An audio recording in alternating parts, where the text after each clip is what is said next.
cut, leave you laid out on the floor. Try to duck and roll, hit and miss, now you counting stars. Should've practiced more, should've hit the mask, get out there more. Claim that you're the best. You gotta show me, son. Actions over words, baby boy. Is you real or what? Talking way too much, world come. Back sports, talking way too much, world come. Back sports, talking way too much, world come. Back sports,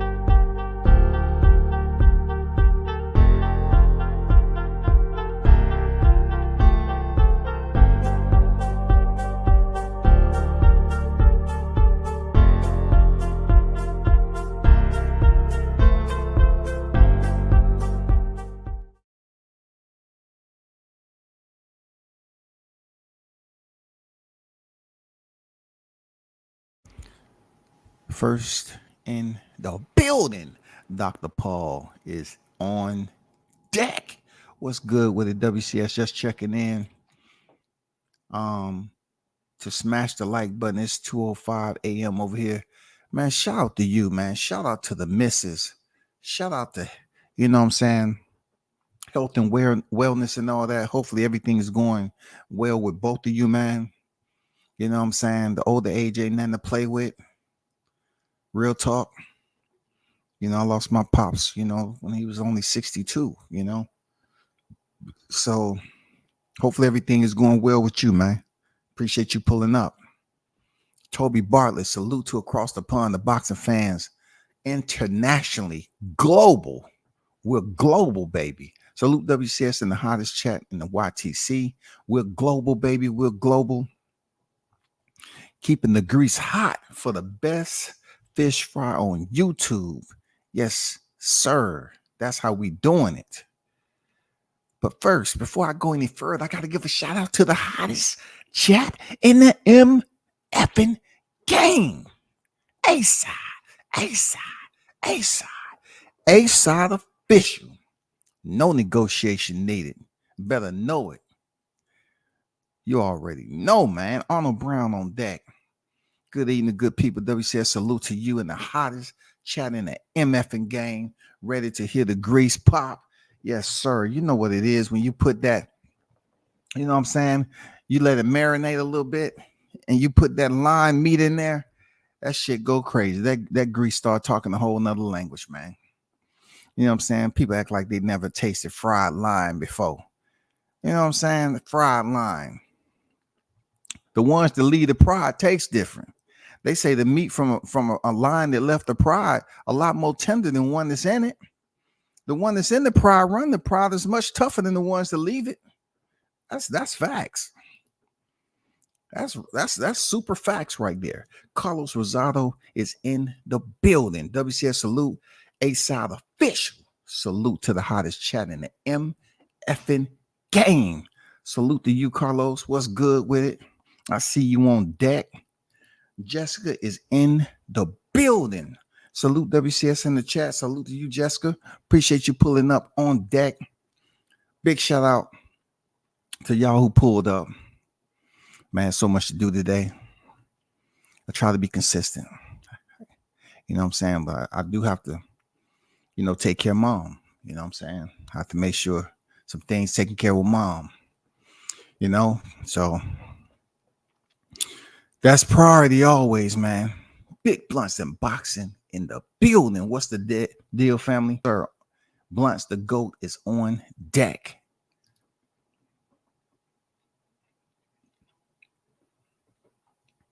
Carlos said Jermell is too busy for greatness, WCS. Man, you ain't lying, Carlos. You ain't lying. Just hey, Carlos, hold up. Don't put the ninja stars back in your pocket, dog. Don't start yet, man. You know what I'm saying? I got to get to the topic, man. Don't start making them bleed already. Come on, man. You know that dude. Come on, man. You know I got the different lions that's in the thumbnail, man. You know, he's looking for courage. If you start on him too early, man, he's just gonna sit there and let you just continue to hit him with them stars, dog.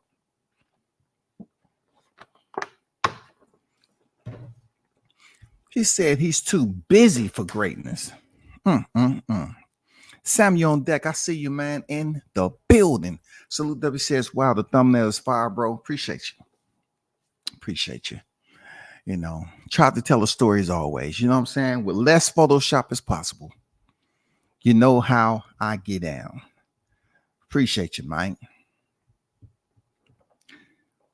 Carlos say free Bomac. Yes, so we're getting closer and closer to see if Bomac is absolutely going to be back at home.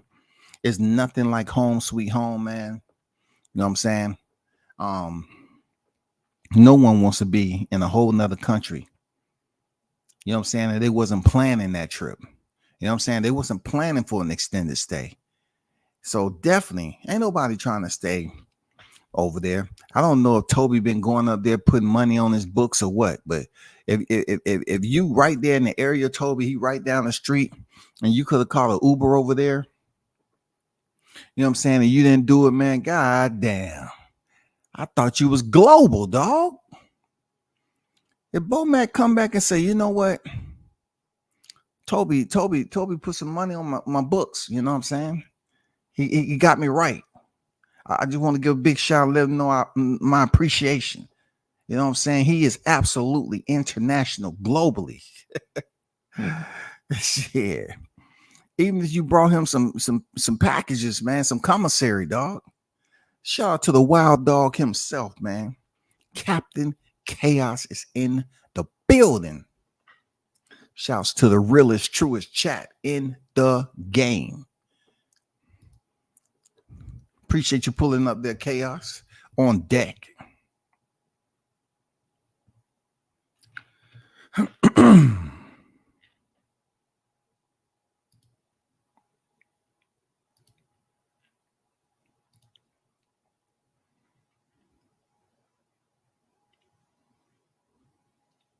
Let's get to cooking. So let's get to cooking, man. As you all know, it's been so much being spoken on about this topic, right? More so people want to talk about, you know, how much he made and everything. Yeah, let's talk about how much he made, supposedly. Okay, we'll get to that. But my whole thing is this. Jermell Charlo is on record as having so much to say. You know what I'm saying? And we need to be reminded of the Jermell Charlo and who he is as a person, you know, his words and how much shit talking he did, you know, leading up to anything. Like, he did this shit talking long before he understood he was getting this call. You know what I'm saying? He did it long before he knew he was getting this call. It's just the fact that he did it and said what he said. You know what I'm saying? Like, he never saw this coming. He never saw this moment coming. He didn't. And he was dropping some static to a lot of people, you know. And I want you to take a listen to the audio that he did with Brian Custer. And it's because the Charlos love to talk, especially when it's with somebody that is going to give them the open space that they need. You know what I'm saying? They're going to give them the freedom to voice themselves. So I want to remind y'all on how much shit Jermell Charlo was talking leading up to this fight with Jermell Charlo. This is way previous. Why it's important? Because his energy was absolutely different than what we witnessed. See, I was starting off all nice and slow and somber. You know what I'm saying? But in truth, reality is this man said that he was the lion. This man has a lot of quotes. He said he was the knockout artist. You know, it was a lot of areas that concerned us because we was expecting him to go over there and show Canelo. Nope. Not today. Lions on deck. I'm going to show you tonight, you the broke fans. I'm going to show you. You know what I'm saying? I'm going to show you the broke fans what I'm all about. So y'all stay tuned, man. We got to talk about this audio right quick, because when he was on there talking in this particular video, I liked it because I knew it was going to be evidence for later on. I knew Jermell Charlo was going to have this moment, even with either it with Canelo or Terrence Crawford. I knew he was going to have it. I like this video because Jermell Charlo was feeling himself. You know what I'm saying? He had all his belts in the background. You know what I'm saying? And I even did a live stream, a live on this, rather, doing a reaction to it back in the day when he came on. I even, did some screenshots of Brian Custer's face and Jermell Charlo, of him running his mouth, and it made it look like Brian Custer was actually asleep.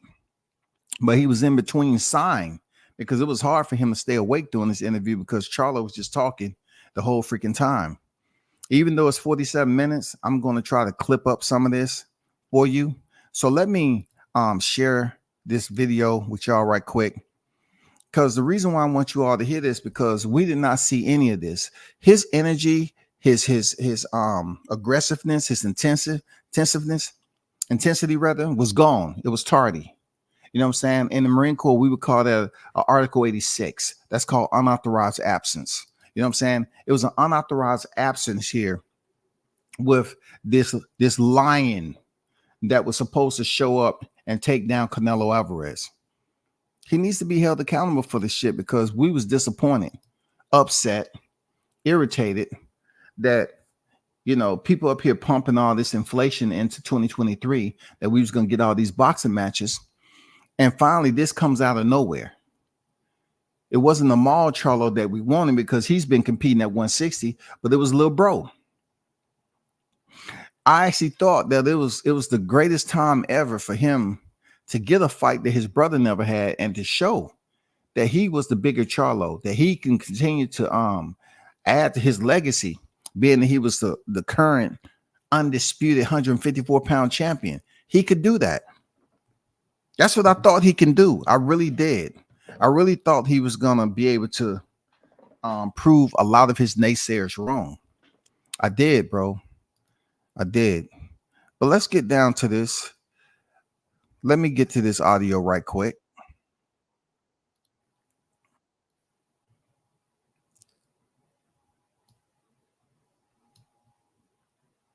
I love boxing. Boxing is one of my favorite sports. So the first thing I thought about was like, this BS.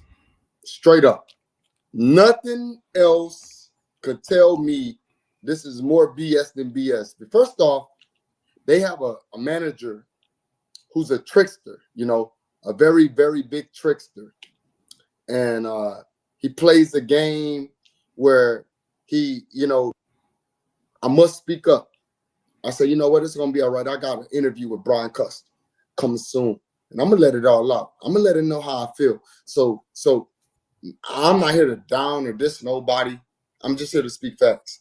And from the beginning, he said he's not here to down or diss nobody. He's just here to speak facts. We know often adults like Jermell Charlo seem to misconstrue opinions with facts. I mean, facts with opinions. Opinions, facts, however you want to look at it. Again, I already knew it was a problem. The last fight that I had with him back July 17, 2021, we only drug tested one time. And that was before I asked, I asked one of Al Heyman's advisors or people that represent Al Heyman. I say, hey, why aren't we being drug tested this whole camp? The whole camp, nobody came. You know what they told me?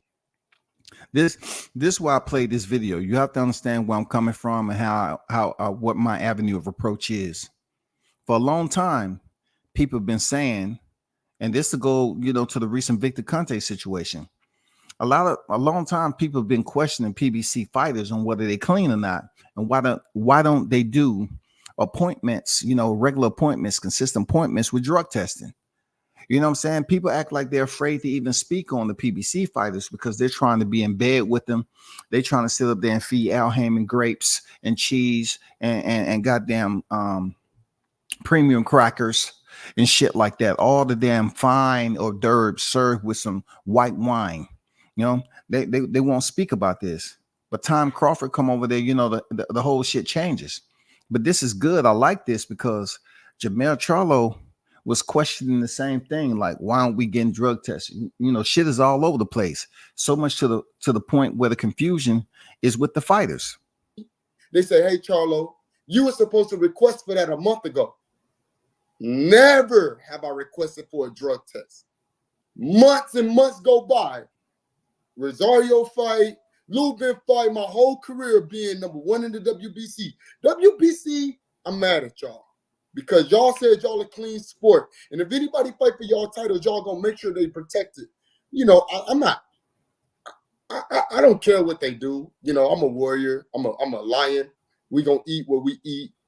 Well, you wonder why I selected this video, because he's saying a lot. He's saying a lot of words that is really, you know, have people biting their fingernails. You know, people are seem a bit disorientated. You know, he say he's a lion. He's a lion.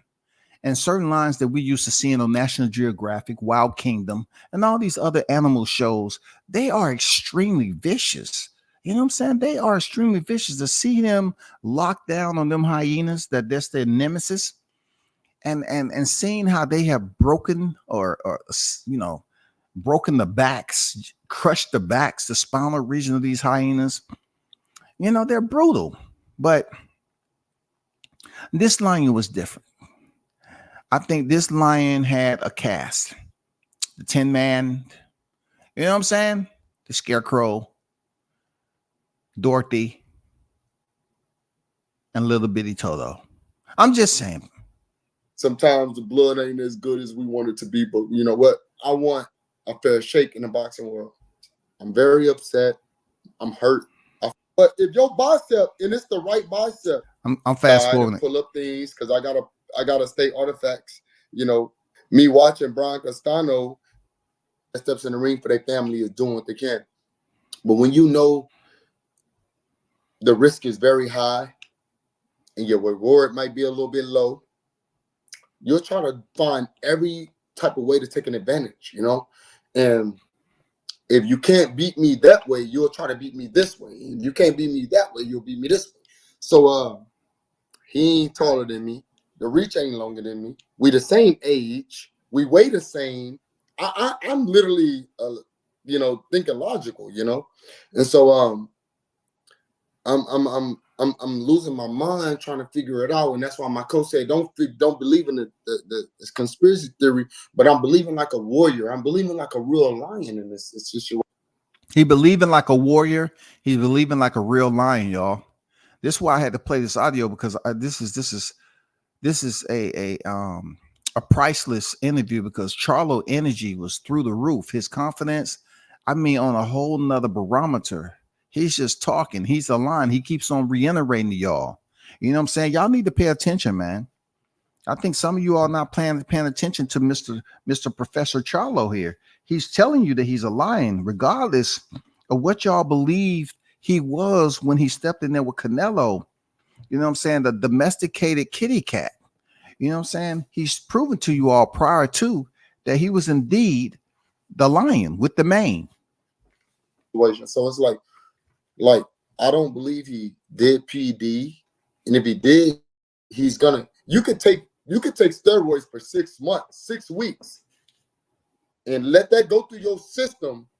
Rehydrate, wash it out, get it clear before they start testing you.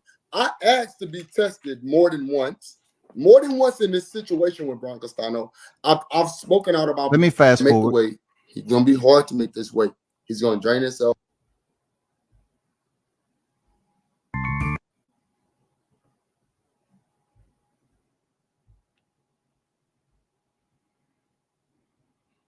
We do have ads in here. His management, and I got his best shot out your best shot off, you know. And it was a clean shot. It was flush on the face, but it wasn't necessarily a shot that's made me feel like, woo, I got to get this guy some different respect. I like that. I like that how he brought it wasn't a shot that made him say, whoo. But goddamn, when Canelo hit him, that was the shot that made him say, whoo. That was whoo. You know, he loved those words with the Z's in it. I'm looking for him. Let a couple of days pass by, whatever, so he can do his post-fight interview. And, you know, so we get him say, yeah, Canelo hit me and I was woozy. Just like I said, I was busy. I was woozy because Canelo caught me with a good shot. That's woozy with 2 O's and about 2,500 Z's in there. I was woozy. That's why I had to take a knee. That's why I had to take a knee. You know what I'm saying? That's why I had to goddamn take a knee because, you know, it didn't hurt me. I was just woozy. I was like, oh, man, he's an ox. Canelo's an ox. You know what I did do? I made an adjustment right away and said, hey, let's get on our bike. And this is why I love this video. He said, let's get on his what? His bike. Let's fight from the outside. Let's be smart. So the crowd, I love y'all. Y'all did an amazing job. I love it. So Jermell Charlo, it was cool that you would acknowledge the crowd in a fight that you was in with Brian Castaño, and you chose to get on your bike and be smart. So it's proven that when you say you're the knockout artist, right? That didn't really pertain to Canelo Alvarez. That's truth be told. Let's be honest. That knockout artist shit didn't pertain to Canelo Alvarez at all. It pertained to other fighters that you feel comfortable going in there believing that you was gonna knock them out. You know what I'm saying? Let's be honest. Let's not hold the people. It's good that you acknowledge the crowd and everything, but what happened to the crowd on September 30th though? The support that the fans give me. I love the support that they don't talk. So what I'm saying is, I feel like I didn't give myself, the best of me, because I'm very preserved. I'm very, patient. And he didn't give all of him, y'all. Now, granted, this is not after the Canelo fight. This is an old interview leading into the rematch. You know what I'm saying? This is the old interview. He felt that he didn't give all of him. So he has a history of not giving all of him. You know what I'm saying? I don't want to bring up the artist that's singing, and the song, you know where I'm going with this song, but he said he didn't give all of him. Why? You're fighting on the elite level. Why didn't you give all of him? Why don't you have coaches pushing you to give all of you in training camp so you come in there and you put on the performance that you're supposed to get? Because us as consumers, man, we feeling swindled. We feel like we're being stole from. We feel like it's fraud, man. Why wasn't there anybody over there in that camp to get you properly prepared to come through that door? You know what I'm saying? Sit in the locker room, get prepared, warm up, and come in there in that all black robe and get with it. Why couldn't you have been the Reaper? Because that's the only other person I know that dressed in all black like that. You come in there looking like the Texas Reaper, but yet you left the killer mentality in the locker room. Now, I'm gonna let you sit down right here, chill. I'll be back. Don't worry about it. I'm going 12. I'm gonna get on my bicycle, but let me just borrow your motherfucking outfit right now. Okay, let me just borrow your outfit right now. I'm gonna wear that shit.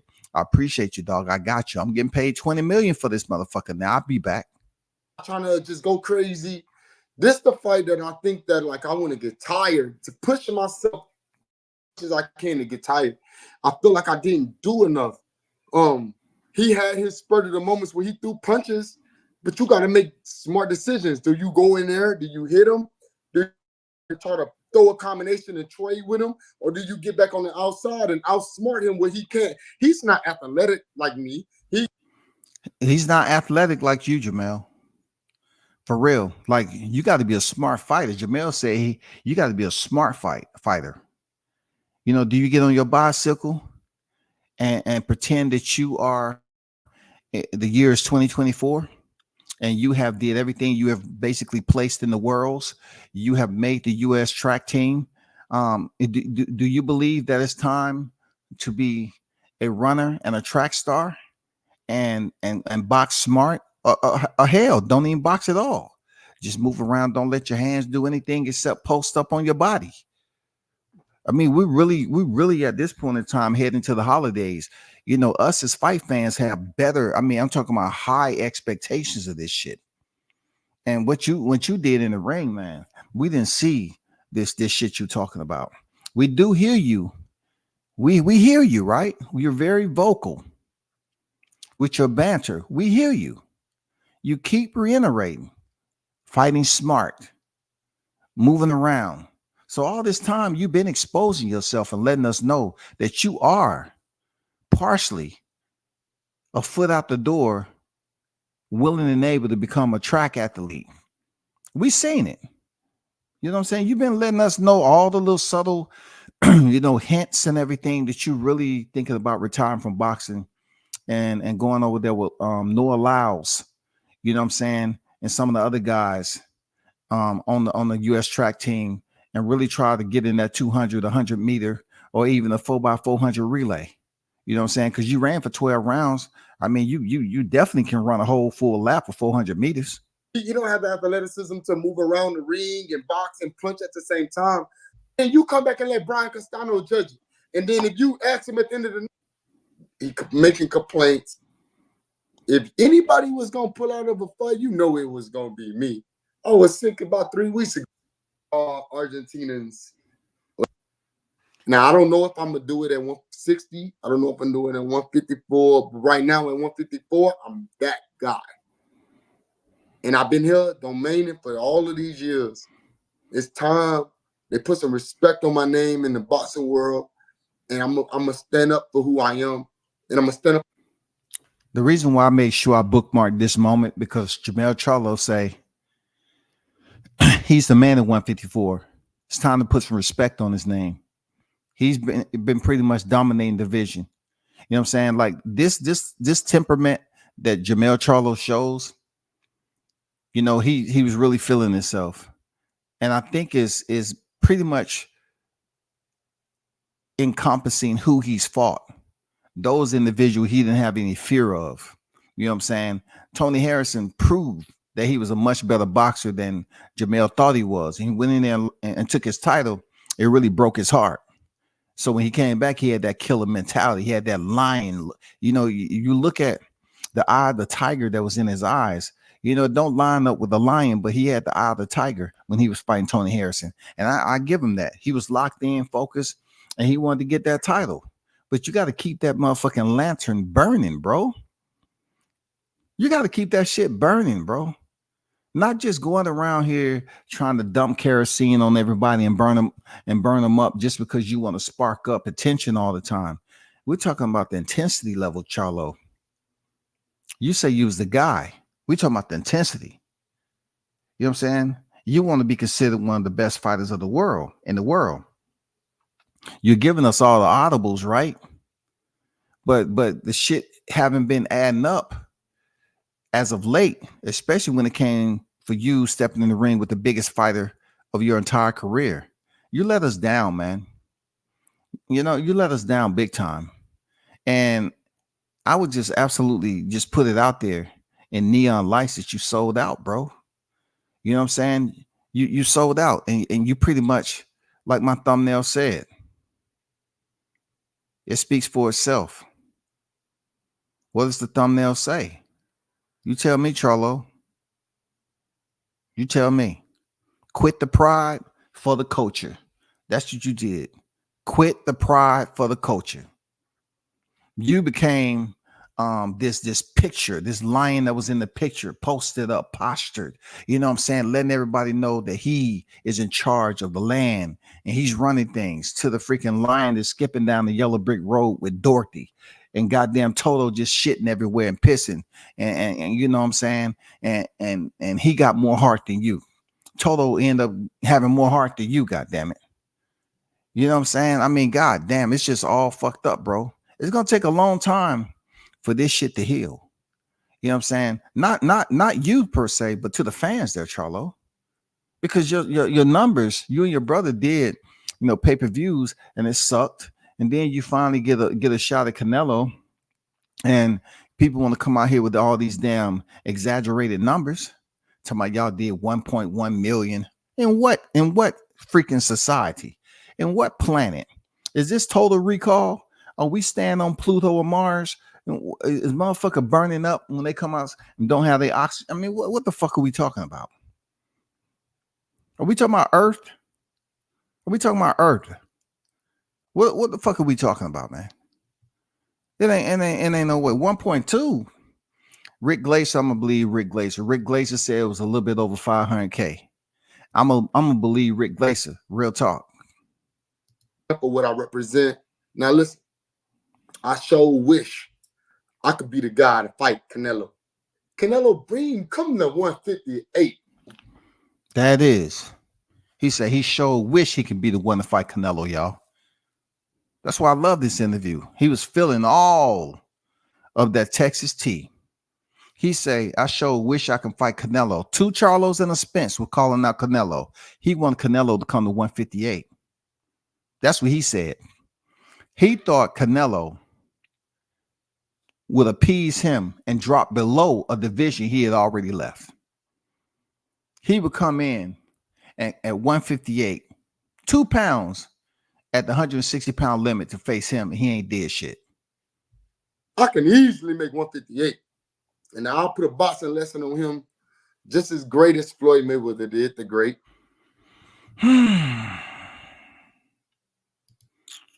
Did y'all hear what he said? He said he will put a boxing lesson on him better than Floyd Mayweather. If that ain't the biggest motherfucking snapback cap shit you ain't ever heard since you've been on YouTube, man, come on. Come the fuck on. He said he will put a boxing lesson on Canelo Alvarez. Is that what he said?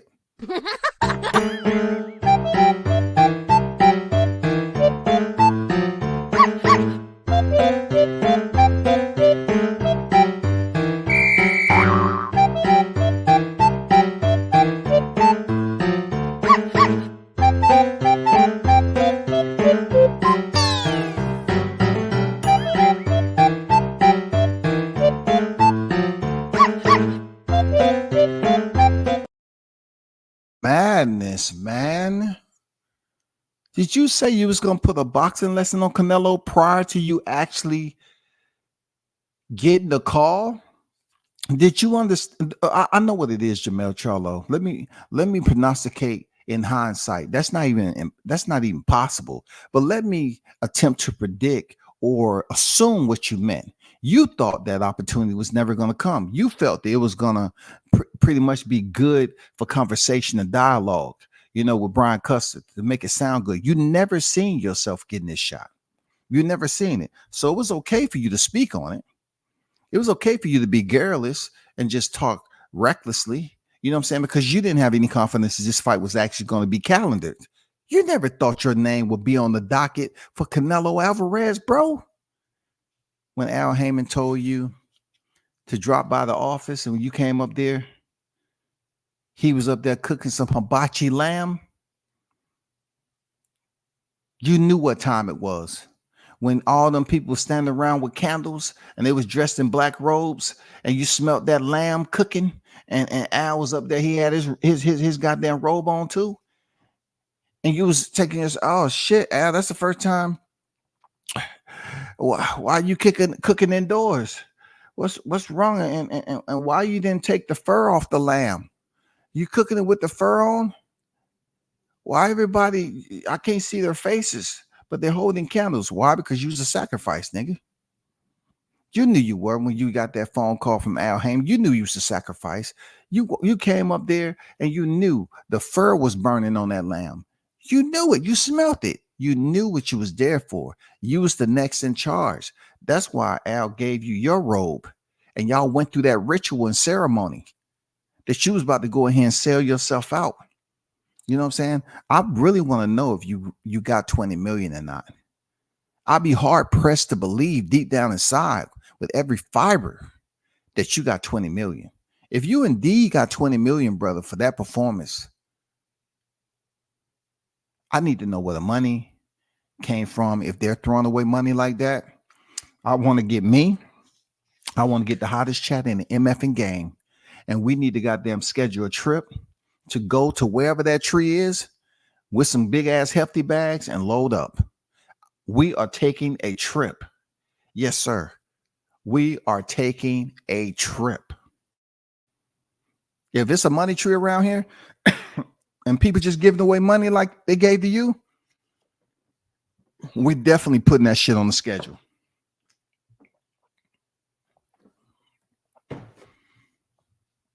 We definitely putting that shit on the schedule, y'all. Let me get to the chat right quick.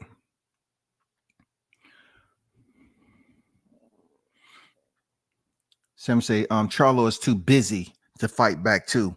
Fought scared, whining about the kids at school. I don't condone bullying, but he should have fought back. Well, the Charlo that was complaining about the kids at school, if I'm correct, that was Mar Charlo.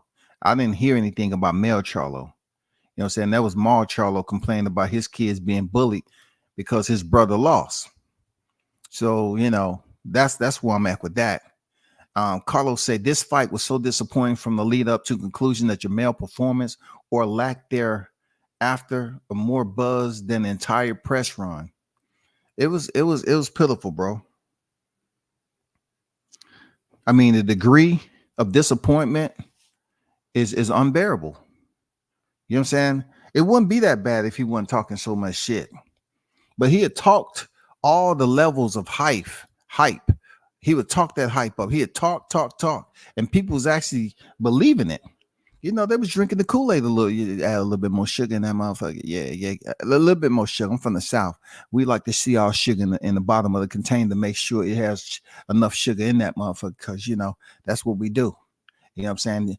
You drink the type of Kool-Aid when you take a sip, you say, damn, God damn, that shit sweet than a motherfucker. Huh? And you just take your time and sip on and put some ice in there, you know, let it water down. You know, people were sipping on this Kool-Aid, bro. He was chasing his, you know, he was chasing this Kool-Aid with some yak. For somebody to goddamn be feeling themselves the way Charlo was himself, oh man, that shit was incredible.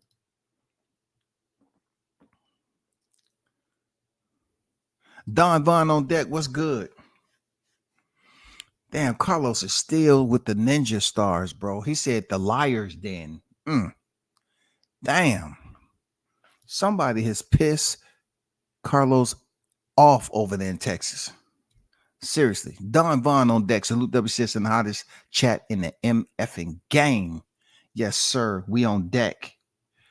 We are on deck. People keep hearing him say lines only, but I'm hearing line only. Jessica, please don't let anybody in this chat influence you, Jessica. You are now, see, Carlos rubbing off on you. A lot of other people rubbing off on you. Now, you was quiet, you know, you was very quiescent, but now you're beginning to be cantankerous now. I see that the hottest chat in the MF game, them embers, them fire embers is burning. They're everywhere, and you feel it. And Jessica getting into character. She started to get her shit talking on point. She started to get her shit talking that ain't good. And the main instigator of it all, that's Carlos, man. He is the one for real. He's the one that the teacher, you know, hey, go see him. But you didn't write me a slip this time. No, go see him. Go to the principal's office. I told you to stop.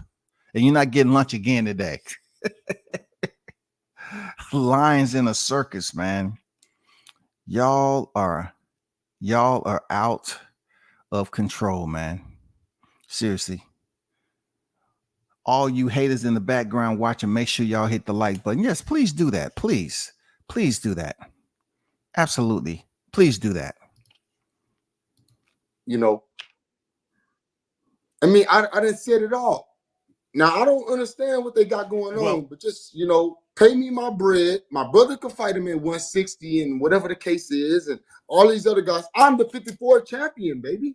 Not the other one. But you know what? I'll put these hands on any one of these motherfuckers. Straight up.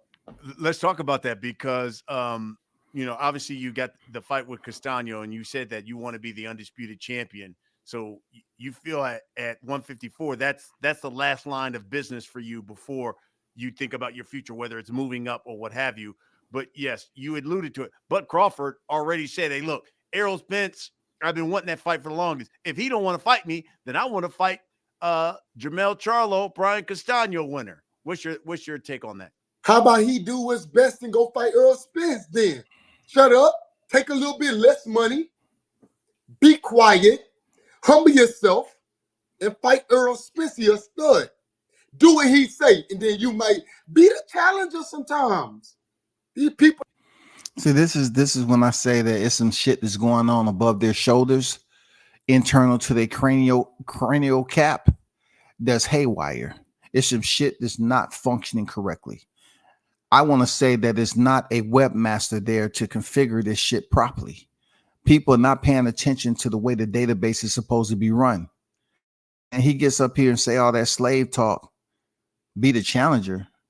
Why would you want somebody to be the challenger and they don't have to? But this is not about Crawford. This is about you, Jermell Charlo. This is strictly about how you sit up here and put those words out there. You want people to think that when it comes to hearing you, it all has to do with the quality of being misunderstood. Oh, people misunderstand me. I'm done being stupid. I'm done doing this. I'm done. No, you're not done, bro. How can you take a moment? How can you say a moment has changed you? Like, just because you got the call up, all of a sudden you want to take on this more delightful demeanor and talk nice to the fans. It's all a facade, bro. You all being fake. You was talking all this shit, talking this slave talk to Crawford and telling him he needs to be the challenger. You know what I'm saying? Take less money. You know, shit you wouldn't even tell your kids if they was in that predicament. You wouldn't even tell nobody around you in that house of furniture. You know what I'm saying? The house that Diddy built. You know, you wouldn't even go in there with that language and try to convince them fighters to say, hey, take less money, learn how to be the challenger. Okay? That's the same shit I told Crawford. Learn how to be the challenger. Don't dare to increase your value. Don't dare to be great. Don't dare to go in there and exercise your right to cement your legacy by taking on these top names. How dare you? Continue to live a fighter's lie like I am. People don't know how to do that. They don't know how to be the challenger. That's his problem. He think he's too high up on the horse. Bob Arum don't give a damn about him. And here we go. This is what I love. You know, Bob Arum don't give a damn about Crawford, but Al Haymon gave a damn about you. You know what I'm saying? That's why when you was walking down that hall and you smelt that shit burning, you already knew what it was. You know, it's time to be sacrificed. You know, when your brother's name was on that 3-fight list, I mean, you know, for Canelo in 2022, when they brought that list out, and Maul was the first one of the sacrificial lambs, you knew right then that they were sacrificing 2 Charlos and a Spence and possibly a Benavidez. You saw that Mexican. Look, you saw Benavidez wasn't first or second on the list. Benavidez wasn't first or second on the list. Since you up here talking stupid, it was all the black fighters. Yeah, your grand poobah, your black leader, your dignitary, your leader, your god, your king. All the black fighters was on that list what they brought out in 2022. All for who? Canelo Alvarez. Absolutely. All black fighters. But yet you get these idiots on the YTC that's all about saying, I'm going to support them no matter what. And that's why we'll continue to be who we are. You know what I'm saying? That's why Jermell Charlo finds it so comfortable to sit up here and talk that slavish talk, act like he was raised off civility, act like them chains felt good around his ankles and wrists. This nigga loved being fed beneath the door in the basement. You can tell us some shit that still scars him to this day. This nigga want to tell another black man that have a darker complexion than him what he should be doing. You know what I'm saying? Charlo's the type of nigga that pretty much would tell on those in the field that wasn't doing or working up to the ability that he thought. He would go back behind that motherfucker and tell on him. He said, "Oh, you want me to point him out? I'll go point him out." Yeah, I want you to go point him out. All right, let's go. But I just want to be clear. You say I'm gonna get the, you're gonna leave a little bit more meat on the bones this time, right? Because I love that steak. Yeah, I got you. All right, it's him. You see that dude right there from Omaha? Him? Yeah, he the main one. He be sitting over there sleeping, and we be telling him, "Hey, get up, work." Yeah, he'd be a snitch. Film told him to his face. He didn't got lawsuits with his own promoter. You ain't worth shit to me, for real. That mean the man didn't really care about you anyways. You should have just shut up, made the right decision with your people that love you, and then do what you gotta do. Like, it's not my fault that you can't. Hey, they got some studs, and Al Heyman only gonna sign the best of the best to me personally. This is why I love this interview, because if anybody has time on their hand can clip the shit out of this and make some videos go viral in comparison to what he said on Fight Week. And what I mean by that, it's a lot on what he said that he didn't say. A lot of what he said was all nice. So nice.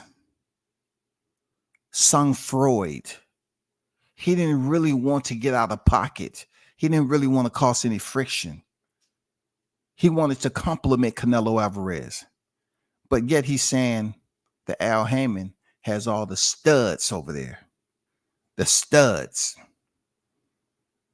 So he was not only considering himself a lion, but Jermell Charlo was considering himself a stud. Now I'm confused, because stand down here in Atlanta, when you say studs, I just have to tell you what I see walking up around this motherfucker. The studs have the goddamn cleaner fade than me. The studs be walking around with a cleaner fade than me. I was like, God damn, who's your barber? Yeah. Oh, yeah. I got my barber down East Point or Perimeter Mall, anywhere. But, yeah, I only go to the best one. For real? Well, okay, it's good. Yeah. Me and my girl, I'll take her to the best beautician and all that. Oh, okay. All right. Okay. I see. Well, shout out to y'all, man. You know what I'm saying? Yeah, nigga, you getting too close to my girl. Stop looking at my girl like that, man. I understand, but I'm not even trying to come on to your girl. All right, ma'am? Hey, see, that's a disrespect I'm talking about. I'm a stud, nigga. I'm a stud. Don't call me ma'am. Oh, I just thought I was being courteous to you. I'm a stud, nigga. Don't forget it. I don't know what he's talking about. I don't know. It's confusing to me when you say studs, because down here in the A, there's a lot of studs that walk around, and they're not what I think you're referring to, but you may be in the direction of that. I don't know. I'm not getting a stud that I grew up off of. No, I'm not getting that. Not you was running. We have to dismiss that shit that you talking. That stud talk. You got Ennis, you got Garcia, you got Thurman, you got people making a name for themselves in your own weight division. Sit your ass in your weight division and see if you can beat one of them. And look, and this is why I was telling you all Jermell Charlo will not be victorious come September 30th. His mindset, his mental blade wasn't sharp enough to understand that if he don't plan on fighting somebody that's trying to challenge him or call him out, since he's at the top of the pecking order at 154 pounds, then he can say, I'll fight you later. I definitely fight you though. That's a good fight. I see what you done. I'm looking at your BOW. You know what I'm saying? I'm looking at your portfolio. I'm looking at your register. I'm looking at your boxing ledger. I see all that. You qualify for the job. You already been undisputed. I respect that. He never said that. And that's the reason why I say he wasn't going to beat Canelo. His mindset was never like that from the jump street. He was just beating opposition that he believed that was just right on that fine line that all he had to do is just, train a little bit harder, work on certain things, and yeah, it'll level itself out. That's it. But when it came to Canelo, he never had the mindset. The shit you hear him saying on here is exactly why I say he wasn't going to go in there and beat Canelo, because him and Canelo is the same age. But you don't see Canelo acting this way. His demeanor is absolutely different. You know what I'm saying? Absolutely different. You know what I'm saying? Canelo's mentality is, hey, I never underestimate nobody. I fight who I fight, this, that, and the other. And though he's had his cons, yes, he popped dirty. That's not going anywhere. But also, he has fought who he fought, respectfully, as far as a name, a legitimate certified official name. And Jermell Charlo, not so much per se. Yeah, he fought Tony Harrison. Cool. You took a loss. And then, coming back around, what I'm saying, you had to you was gifted a draw for Castano, and then you stopped him. Kudos to you. I gave you props for that. 2-0 in rematches. But why you couldn't get it done in the first one though? And then you turn around and you get the call up for Canelo, and we're looking for you to turn up, but you turned all the way down, shawty. You turned all the way down like the credits of the movie is playing. Shh, the movie's about to come on. Shh, shh. You know what I'm saying? You acting like you're a shh. That's what you was doing there, Charlo. You was acting like you was a shh. I can't shh. Because shh. Canelo, shh. That's what you was doing. You know what I'm saying? Forget COVID. Goddamn, we was dealing with 19. That's what Charlo was dealing with. 19. He couldn't say anything bad about Canelo, but yet you was talking all this shit on this interview. You was telling Crawford what he should be doing when you couldn't do it yourself. It's a reason why you didn't want to accept that challenge. It's not in you to do so, bro. Cause fucking with me, you gonna get knocked the fuck out. I'm a knockout artist, baby. I ain't here to. We definitely found out that to be cap when it came to him stepping up and fighting greater competition, not equal. With no one felt that Canelo was equal to Jermell Charlo. They felt that he was greater than Jermell Charlo. Okay, people, fighters are their testament is graded off if their competitions is equal to greater than them, to consider level that they're what pedestal or what conversation they're placed in as far as being one of the greats to ever do it in boxing. It all depends. And we all know that Canelo was not equal, but he was greater than Jermell Charlo heading into this fight. Play no games. I don't get paid for overtime.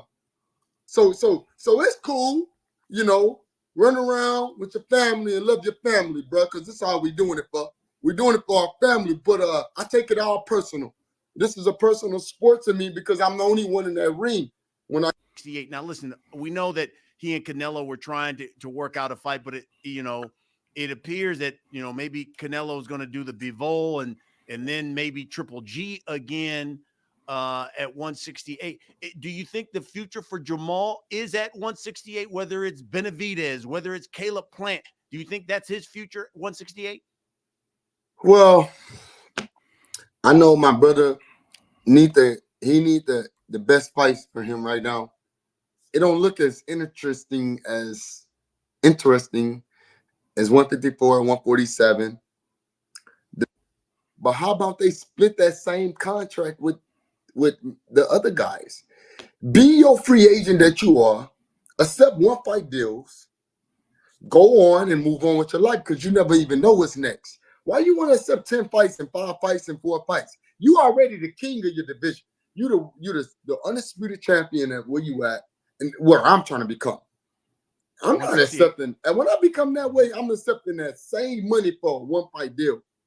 Now they can do that possibly, and I'm not trying to make nobody else pay no extra money, but I really believe that if my brother want that fight, like he said, what do my brother need to do? Go out on Instagram talking stupid to the Canelo fan. Canelo, you got a lot of fans, and we love it.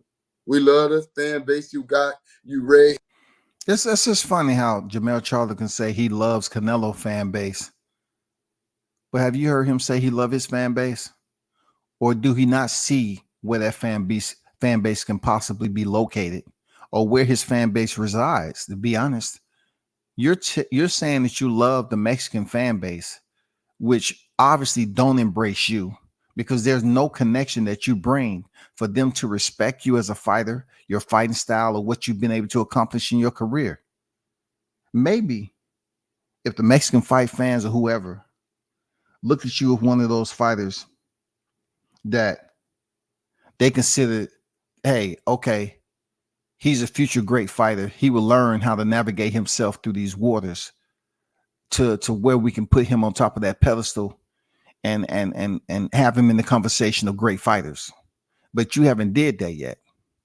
But that's just another point to me, Jermell Charlo, is that when it comes down to it, I mean, you're saying you love Canelo fan base, but you have no connection to his fan base. You're up here talking about how Castaño, Argentinians, they probably juicing and there's no drug testings going on. How do you relate? Did you relate to Jason Rosario's fan base? How did you relate to the Mexican fan base, but yet you love them? Sellout, nigga. Hey, motherfucker, you been right, knocking motherfuckers out. Bite, bite, bite. Now what? Now do you retire, or do you take one of the toughest fights of your career against a young black African-American stud? So here we go again. He's up here praising the shit out of Canelo. Bing, bang, bang, boom. He's been doing this, that, and the other. Do you take a fight against an African-American stud? It would be good if you actually showed that type of love to your people more often. You know what I'm saying? We don't get that connection with you, that Jermell Charlo, about African-American studs. Like you don't give us that connection. You know what I'm saying? Like it's no bond there. That's why your fan base sucks. Your fan base sucks in a way that they don't even get close to supporting you. There's no way that they're going to tell me that Canelo himself brought in 1 million, because you didn't bring in probably like 25. It probably was 25 people supporting you from Texas. That's it. 25, 26. I'll give 27, possibly 30. You never know, man. It might have been some damn staff in there that was from Texas that was over there working. I don't know. You know what I'm saying? But at the end of the day, we didn't get the connection that you was really, looking out for us as African American fan base. We never heard you say you love your fan base, but you'll say you love Canelo's fan base, who's been working his ass off since he was 8 years old.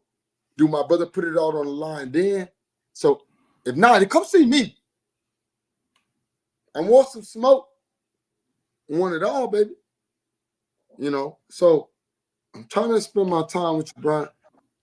Listen, I appreciate it. Let me ask you this. You talk about Errol, and I'll be remiss if I didn't get your opinion. Listen, he's got your Dennis Ugas. Ugas knocks off Pacquiao, and now the winner of that fight will start selling online with Go.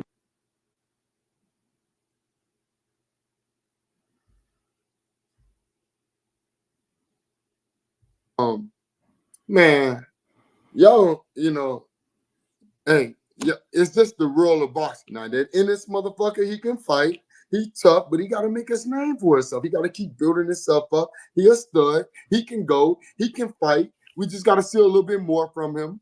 Danny Garcia, we don't know where he at. He seemed like he in the same position as her. They done lost a couple fights right back to back. I don't know when the last time he didn't fought. They got family stuff going on. I don't know what they got going on. But I do remember Danny Garcia being that guy. I ain't gonna say he wasn't compatible to some of the top guys.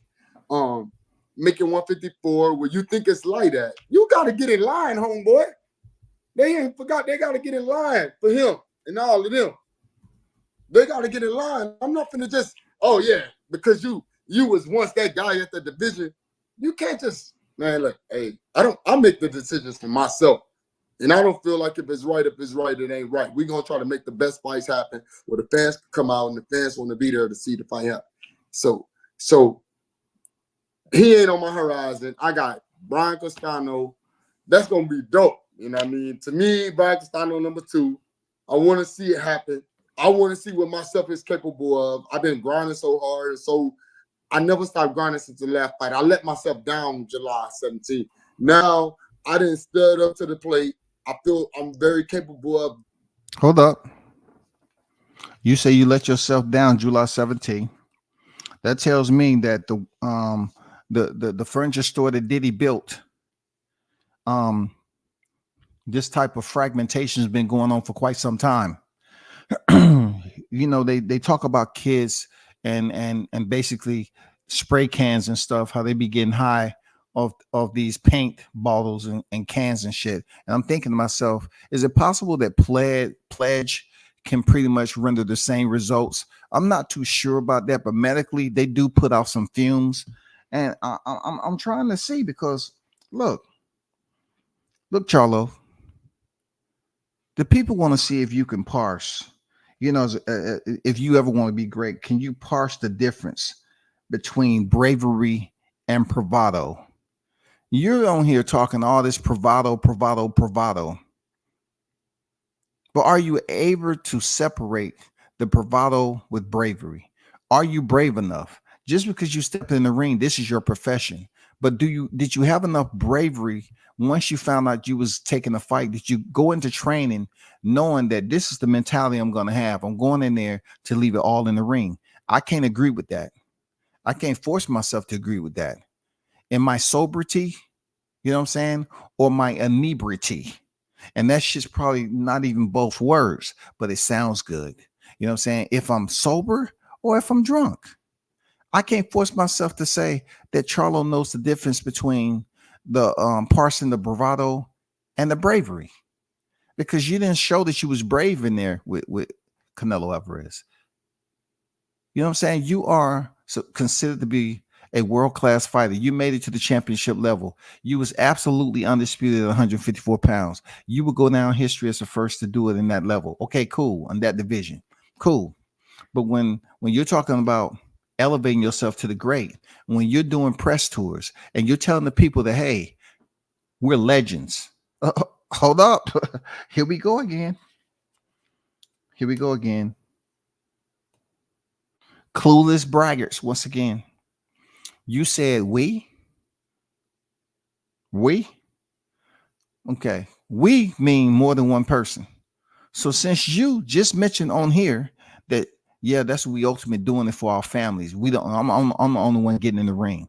So when you say we, I'm more inclined to ask the question: who are you referring to? Were you talking about you and your opposition, or you and your shadow, or you or a personality? Because you have to look at me, myself, and I. Were you talking about any three of those? Because I'm just saying, you said we are legends on your press tour. You know what I'm saying? You said we are legends. You and Canelo, you said you were legends. And the first time I heard that shit, I say, the first time they said that shit was crazy, I was tripping, right? And then he said that shit again. I say, you right, that nigga is crazy. He said, we are legends again. Okay, I'm not tripping. Destroying him more than I ever destroyed any other fighter. And if they're using a bicep injury, I will give you a real bicep injury. And so that's what you want. Come get your injury. I'm gonna knock you the fuck out. And then I'm gonna move on to what's next in my life, in my career, or whatever going on. Hopefully I'm next to you. We doing interviews to these motherfuckers. That's Sean Porter talk his crazy shit. You see, he quit the game. He couldn't take no more of this. It's that type of game in this world right now. It's the truth. Errol Smith is the truth. I'm the truth. My brother is the truth. And listen, hey, one more thing. Benavidez. Wait, can I tell you, Benavidez cannot see my brother. Oh my God. So here we go. This is why I love this interview. I mean, please, when you listen to this interview, get your best knives out the cupboard. Please sharpen them up however you see fit. Make sure you do it safely. Okay. I don't want anyone of you leaving DMs and saying, you asked me to take the sharpened knife out the cupboard. I sliced off 2 of my fingers. Listen, he said, Benavidez can't see my brother. But you see how certain things link up? Now your brother have to fight Jose Benavidez. Yes, he's the older brother of David Benavidez, but he's considered to be a lighter test for, for Jermell Charlo. It's, because every time we heard your brother mention Benavidez, he's up there bitching and complaining that he should be at 175. He should be in the heavyweight division and all this, and he's blowing up just to stay in the weight division. Well, it was funny because, your stablemate was saying he was 165, 168. What Floyd Mayweather say? Floyd said, I just really, I would really like to know who listened to what I'm saying. Because when I was talking about that the fight shouldn't be at 54, they already fought there, and it should be at 60 or 68. Floyd finally came out and said that the fight should be at 60, 68. It's incredible. You know what I'm saying? This fight should be at 60, 68. And then I hear some other content creators pretending like they're coming up with that shit themselves. Stop it, man.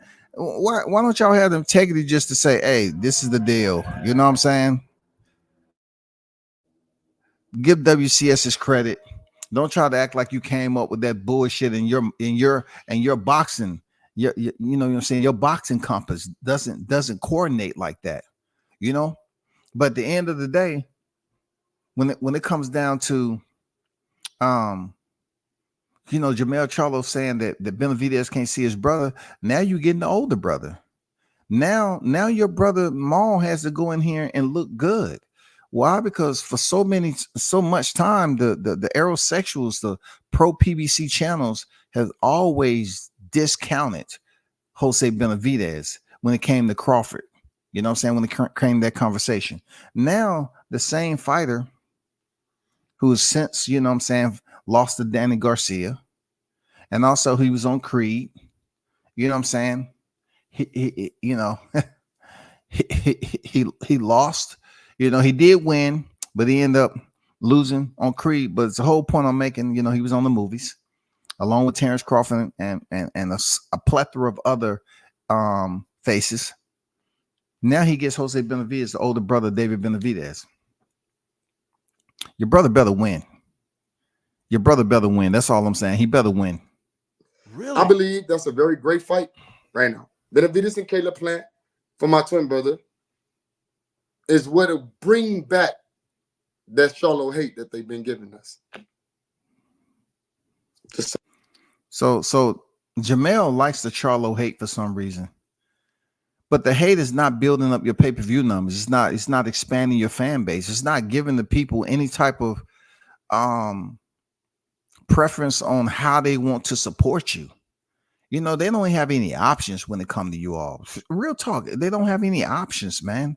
What preference do you want them to take to support you all? What are you doing for the encouragement to the boxing fans to gravitate to support you next fight? What are you talking about, the Charlo hate? What are you talking about, the Charlo hate? So you love the Charlo hate. From what my understanding is, that you believe all the Charlo hate is coming from the black fight fans. That's what I gather, because you said you love the Mexican fight fans, but all the hate, the Charlo hate, I guarantee it, people, that this dude right here, Jermell Charlo, believes all the hate that he's getting is coming from the black fight fans. You don't. I think there's a number of people who believe that Benavidez Charlo fight would be an all-action brawl. Why not have it all?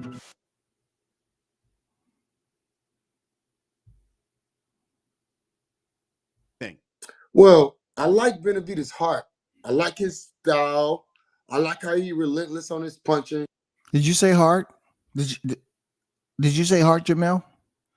I'm just I just want to make sure I'm not living a fantasy, really, because at my age, sometimes I can drift off mentally, and you know, I can daydream.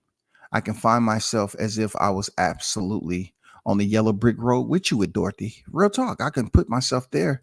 You know what I'm saying? Handing Toto some big fish crumbs. But did you say heart? Just help me understand. Did you dare mention heart back then? Heart. Mm. I feel like personally, Benavidez would be better at heavyweight. He fights. He's a big old motherfucker. He fights out of his weight division. He's just beating on little motherfuckers. Like for real, for real. Let's keep it real. Benavidez is not really a 168 pounder. He can fight any of the 189 cruiserweight or even heavier. That's real his weight, and then he'll get a better challenge. So what was you and your brother's issue? If one Charlo can move up to 60, why hasn't the other Charlo moved up to 60? Inquiring minds definitely would like to understand why you have stayed at 54 as long as you have, and so-called bigger Charlo has been at 60, and both of you all have decided to just homestead there for quite some time. I mean, both of you all are bigger than your weight classes. Yeah, you know, Jermell Charlo can fight at 168 tomorrow. You can fight at 160 tomorrow. You can, but you choose not to. You know what I'm saying? You choose not to. You proved that you can pick up the weight because you went in there and fought Canelo recently. So what does that say about you? You proved that you can pick up the weight to get ready, and you weighed in close to 168, like real talk. So that proves you're big for your weight class. You picked up the weight. You went 12 rounds and 2 weight class higher. You went 12 rounds. You know what I'm saying? Running your motherfucking ass off. 160, a 160 pounder coming to 168 to fight a Benavidez, to me personally, is just like, you're still picking on a smaller guy. He will never get the respect until he fights somebody at the top over there at his actual weight. Fill out. I say fill out and become your guy. Be the big guy. You don't gotta wrap it up either, baby. I'm here for you. I'm here to tell you what the truth is. So, because I'm at the top of the pinnacle in my division, so it's no lies. Oh my God. I swear, when it comes to the word petulant, it's very easy to draw in Charlo name first, front, and center. So petulant at the end of the day. I mean, I really hope he drops that mentality sometime or another, and really show the world that, you know, we can get that Tony Harrison rematch hunger, that desire. You know what I'm saying? And you pretty much can emancipate yourself from what we witnessed September 30th. You know, you really need to do that, because it's gonna hang around for a long time.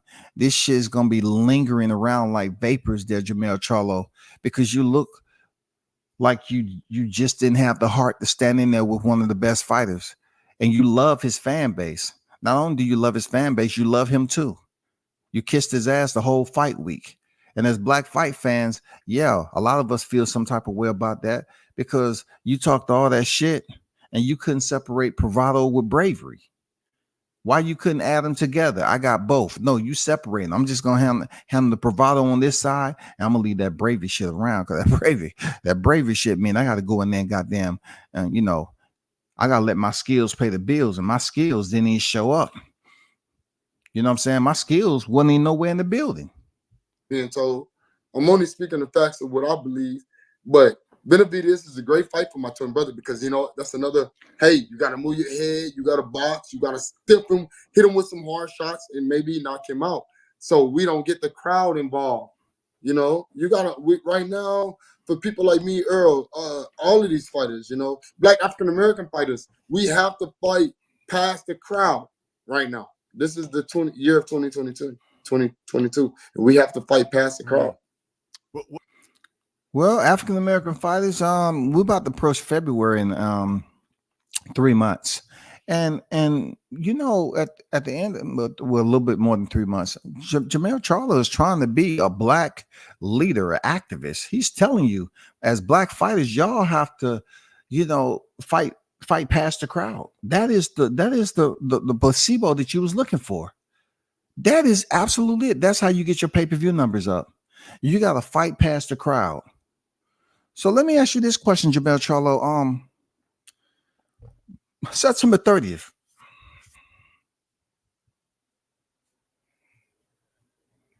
Did you fight past the crowd? Just curious. Did you fight past the crowd? Because you was praising the shit out of them in your losing effort. Did you fight past the crowd? Did you fight past the crowd?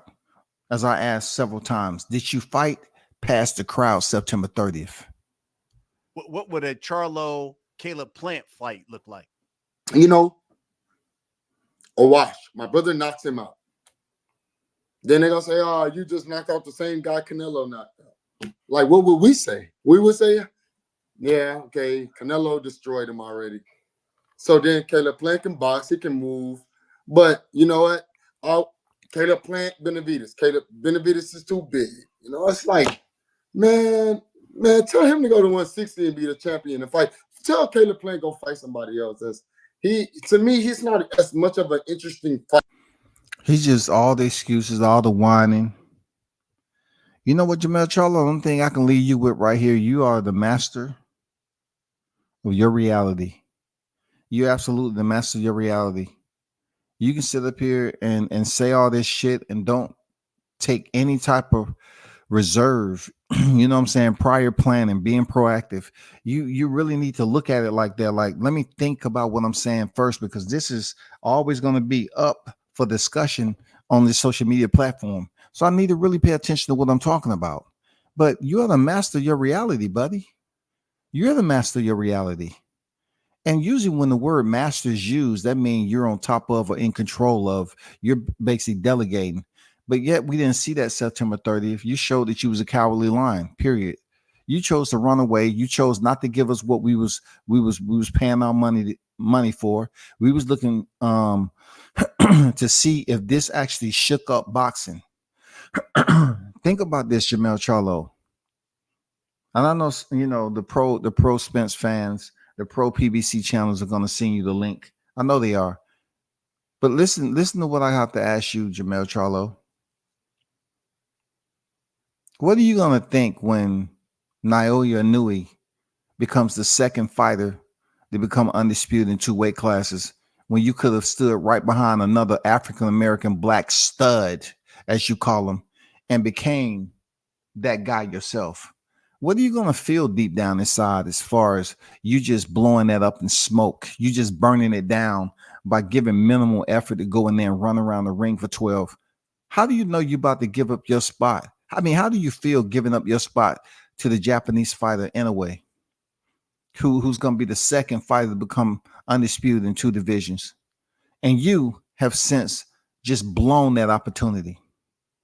Not only did you blow the opportunity, you blew the opportunity to face someone with a name that's on a pound for pound list. You know what I'm saying? Someone that you can have a connect to. Who else is up there? You're unwilling to fight Terrence Crawford. You know what I'm saying? Because you're going to look at it like this: oh, I'm not fighting him for no belts, so I can't really solidify my legacy fighting him.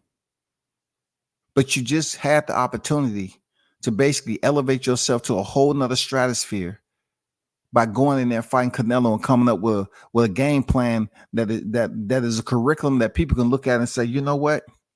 I respect that shit they did in the furniture store that Diddy built. I respect what they're doing over there. I respect it. They came up with a solid game plan. He shocked the world.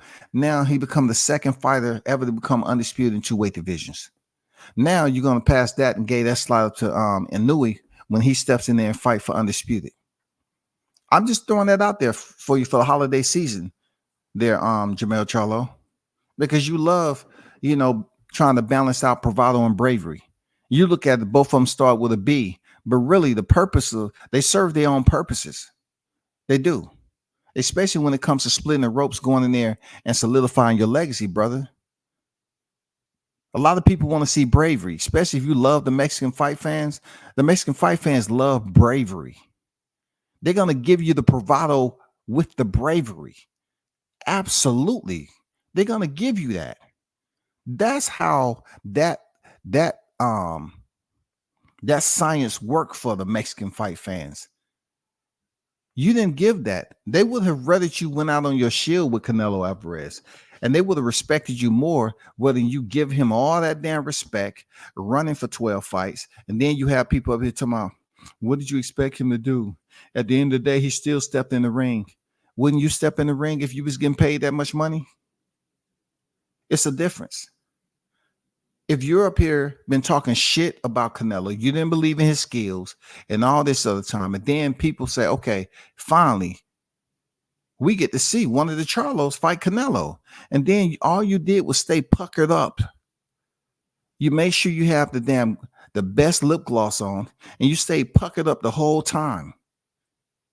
And I say, at least his lips are not going to split and chap, because that shit is glossed up the whole freaking fight week. You didn't even show no resistance. You didn't let Canelo know, hey, I'm here for absolute disrespect. You didn't have the cojones that Caleb Plant had. See, you can't mention Caleb Plant in the same name. You can't. You know, Caleb Plant's been in there with Canelo Alvarez. Caleb Plant's the same one who slapped your brother. Caleb Plant, he gets way more respect at the end of the day. He stepped to Canelo after Canelo pushed him. You can't fuck with Canelo. You can't fuck with Caleb. Caleb, in those two moments, he showed what type of dude he was. When Caleb Plant pushed him, he went back and attempted to freaking slap Canelo back. He had the cojones to do that shit. Unlike the other person. But you was up here talking mad shit about Caleb. You was talking mad shit about Benavidez and all this other shit. Man, come on. The gig is up, bro. The gig is up, man. Don't nobody want to hear that shit.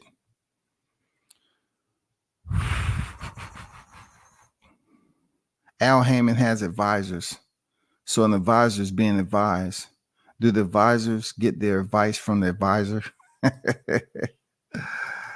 Oh, man. God damn. Good riddle. Riddle me that. Al Heyman has advisors. So an advisor is being advised. Do the advisors get their advice from an advisor? That's a good one right there. That's a classic right there. That's a classic. No, Charlie, you're not a line. Bro, drop that line talk. You too busy to be a line. He is. He's too busy to understand what his responsibilities are, Samuel. You chose that moniker. If you're gonna choose that moniker, then you have to live up to it. You can't sit up here and choose a moniker of a line, even though they sleep most of the day. They are some bad mofos. You know what I'm saying? They are some vicious individuals. But Errol Spencer's the big fish, and he has lines tattooed on his back. Who's really the lions over there? I mean, what's y'all infatuation? Maybe y'all should have got some damn emus or some ostriches. You know, maybe y'all should have got some honey badgers on that shit. Goddamn otters. I heard them bitches can be goddamn vicious too. Some sea lions, some orcas, something.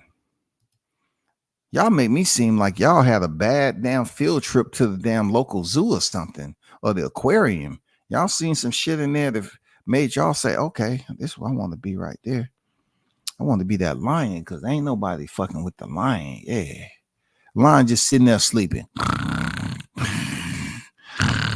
That motherfucker wake up. He gonna get he gonna be hungry. He gonna want to eat. Yeah, that's because the lioness, they go out there and hunt. And then the lions come in there and take over the food. Come on, bro. Shout out to Andrew Charles on deck, man. What's good? Appreciate you, man. You know what I'm saying? That's what it is. You know, quit the pride for the culture. You know what I'm saying? That's what he did. Look at him, bro. Dressed in all black. Come on, Andrew, man. Look at him. Come on, man. What are you telling us, bro? What are you telling us? Look at that look on his face, man. Look at the lion. Look at the Wizard of Oz lion. He's looking at you. I understand. My friend, look at me. Look at me. I understand. Just look at me, please. I understand your pain. You know how bad it felt when I was walking down the yellow brick road to see Oz. I never thought I'd get courage. I know, look at me, please, so we can pray together. So I would advise you to think that advice from the advisors would give that proper advice to just get advised. Man, y'all are nutty, dog. Man, y'all are nutty, dog, for real, man. Y'all, man, what is going on with y'all, bro? It's Thursday. It's Thursday, man. What kind of shit am I reading, bro? That is hilarious, man. Y'all need to tighten up for real. For real. This is getting out of hand. We're trying to keep a freaking educational freaking live stream going on. The hottest chat in the MFing game. I swear to God, man. You all, somebody, somehow, all y'all are rubbing, coming together and rubbing off on one another for real. For real. This shit, for real. You all are becoming the misfits.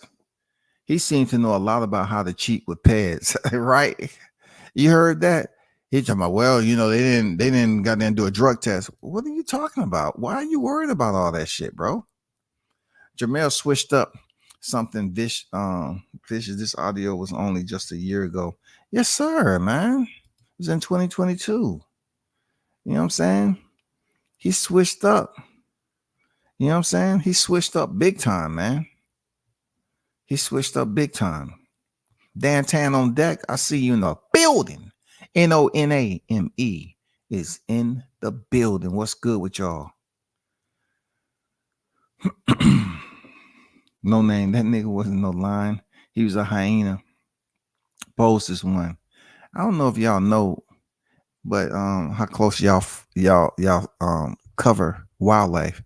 But a hyena can be a male or a female, right? I'm just putting that up there, man. You know what I'm saying? Y'all saying he's a hyena.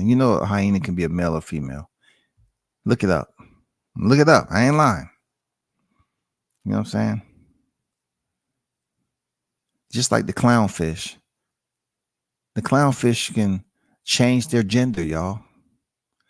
See, this shit is extremely deep. You know what I'm saying? Like, there's many petty ways I can go with that. I'm trying to keep it on boxing. Because the chat is getting out of control. I swear to God, it's not even Friday yet. I don't know why people bought this fight. The writing was on the wall. The writing was on the wall, man. But maybe the writing on the wall, you need a black light. Maybe that was it. You know what I'm saying? You need a black light just to see what was on the wall. Maybe they didn't write it so the naked eye can see and say, oh, the wall looked just fine to me. Maybe you need a black light, cut off the shit, and then you see the writing, just like a horror movie. You know what I'm saying? Maybe that was it. Jermell got his bike out.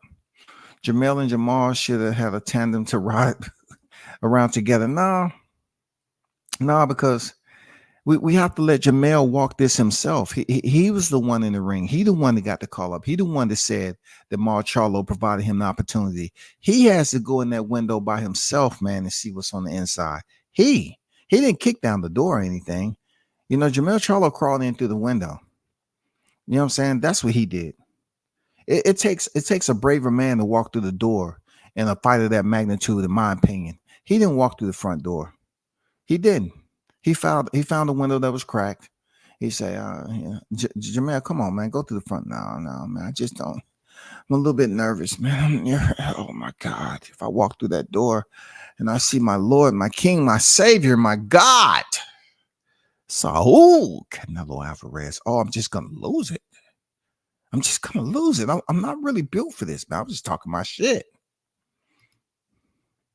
I'm going to go in the window, man. So and make sure you close the door. Go in there and close the door to the front bedroom. I'm just going to go in there and get, I'm going to try to build up my confidence to walk out there. If a fighter acts the way he did leading up to the fight, don't buy it, save your money and disappointment. I swear you're on point with that, save your money. But, some people are very curious minded individuals. Real talk. You know what I'm saying? Like I said, he's the master of his reality. He's the master of his reality. He chose to carry it out the way he seen fit. And that was extremely disappointing, disrespectful, and shameful when it comes to, the African American fan base, the black American fan base too, right? That was somehow low key trying their damnness to goddamn support this dude. When I tell you they was trying their damnness, I was trying my damnness. All I wanted was a droplet. I just wanted a droplet. I wanted somebody to give me a sign, man. Give me a sign of why I should support Jermell Charlo. Just a droplet. That's all I need. Just one drop. I just wanted some sign. Okay. He's going to give you something. I know you've been extremely critical, Jermell Charlo there. There, Scotty. What? Are you calling me by my friend? Yes, I had to get your attention. Okay. Had to get your attention. I got your attention by calling you by your name. Okay. Scotty, you've been very, very critical of Jermell Charlo. And I'm giving you this droplet of wisdom, okay? He has the potential to go in there and defeat Canelo. Things happen. He has a puncher's chance. See, I know you was on some bullshit. Now you're talking about a puncher's chance. But you said give you a droplet. I did. I gave you the droplet you wanted. Just like if you was putting eye drops in your eye, that dropped. I just gave you one in each eye so you can see where I'm going. Okay? Shout out to Cam Metwis on deck. I am Cam Metwis. What's good? One love. OGWCS. Everyone in the chat. Salute to you, brother. How you feeling? What's good with you? In the building. Blunt say, crazy how the audio be coming back to bite you. Man, they're the master of their reality, man. They don't care about the audio. They just go up here and they ramble on, man. You know what I'm saying? They just ramble on recklessly. They don't care what they say. They don't care who hold them accountable. You know what I'm saying? They want that atomic energy. They do. They want that atomic energy. Seriously. They don't care about any of that. They don't. You know what I'm saying? They love the Mexican fan base. I never heard him say that about his black fan base. I really never heard that at all. Shout out to the OG. Mr. Golden is in the building. What's good with it, Mr. Golden? How you feeling, man? Is it true Jermell was Tom Hanks' stunt double in the running scene in Forrest Gump? Y'all just started running. Well, I don't know if he's a stunt double, even though they have very, very great creativity. You know what I'm saying? I don't know if they would actually use Jermell Charlo as Forrest Gump's stunt double. The reason being that I'm just going to put it out there to you, Toby. Jermell Charlo loves running around in circles. Okay. He does that when he's talking, and he does that in the ring. Okay. I just had to put that out there. Okay. You said was he stunt double. Last time I checked, Forrest, he was goddamn Tom Hanks was running in a straight line.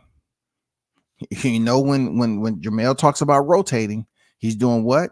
He's moving around, corner to corner, post to post, post to post, rope to rope, rope to rope. He couldn't be the stunt double for Tom Hanks. Tom was running straight line, bro. I'm just putting that out there for you. Don't shoot the messenger. I'm just putting it out there for you, okay? Just relax. I'm putting it out there for you. Jermell couldn't box eggs. What's going on, Miguel? How you feeling, man? I see you in the building. Can't believe Mel laid an egg like that under the spotlight. Yes, you can, Andrew. Andrew, yes, you can, bro. You definitely can. Because that's what chickens do. Come on, Andrew. It's Thursday. It's about to be Friday, Andrew. Come on, man. You in the hottest chat in the game. Why could you think that? That's what chickens do. They lay eggs. And then according to where they raise that, they get that light. They flip that light on and off so them goddamn chickens can lay them eggs back and forth. It's a system, bro. How can you say that? You had to know that he can lay them eggs like that under the light. Yes, sir. No doubt.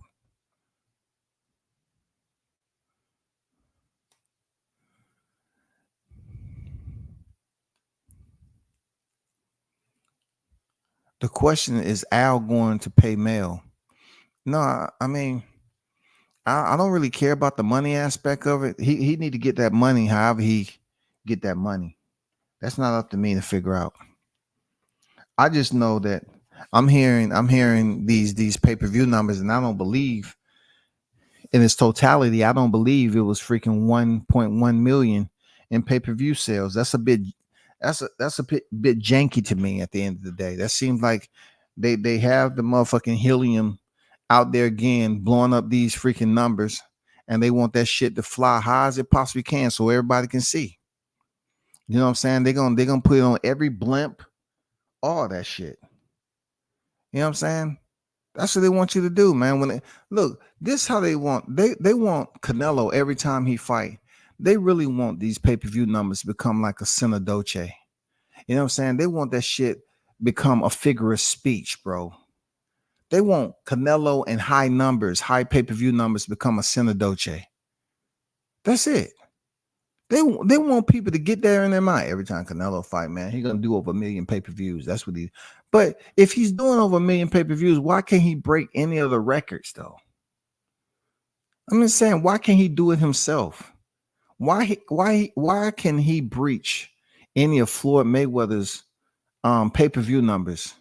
Since if he's bringing in all these high numbers all the time, why can't he get with somebody to break it? Charlo has more energy for Gilly the Kid than Canelo. Shout out to the neighborhood Hebrew, man, coming in here, goddamn, dropping them cigarette ashes all over the place, man.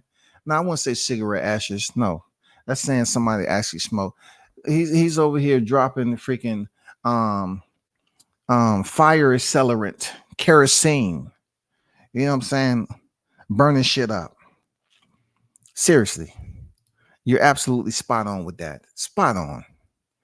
Shout out to my guy Jermell. Neezy is in the building. What's good with it, Neezy? How you feeling, bro? Hopefully all is well with everybody at Hottest Chat in the MF and Game. A-Side Official. It's Thursday, about to be Friday. You know what I'm saying? I just have some stuff to take care of periodically. You know what I'm saying? When I'm not here in the morning, please don't let yourself expatiate. You know what I'm saying? Wander off aimlessly. You know, I'm here. Believe me. I just got to do some things with mom.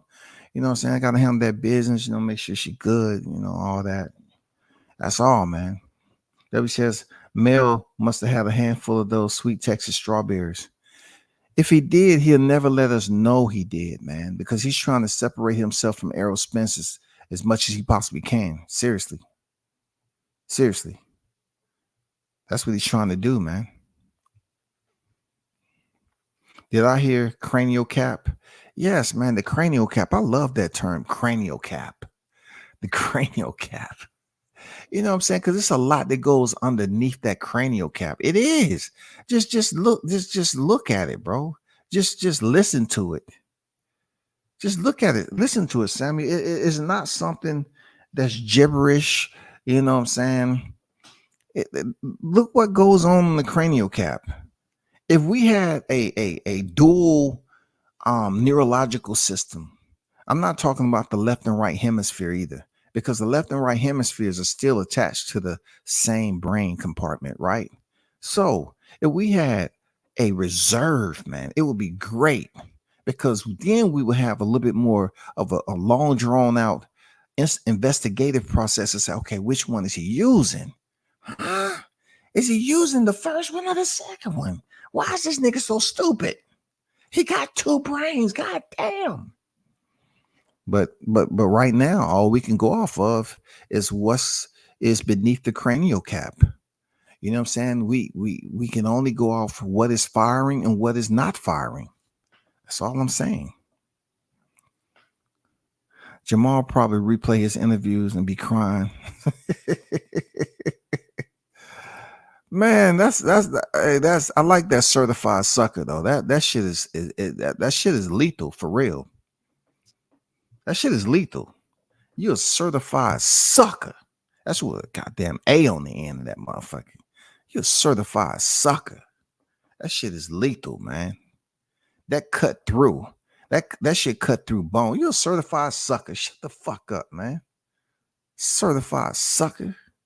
Well, man, I don't like that bullying shit, man. How did I get certified? By the shit you do, nigga. You keep fucking up, man. You should let me know when I was fucking up so I wouldn't become certified. Oh my God.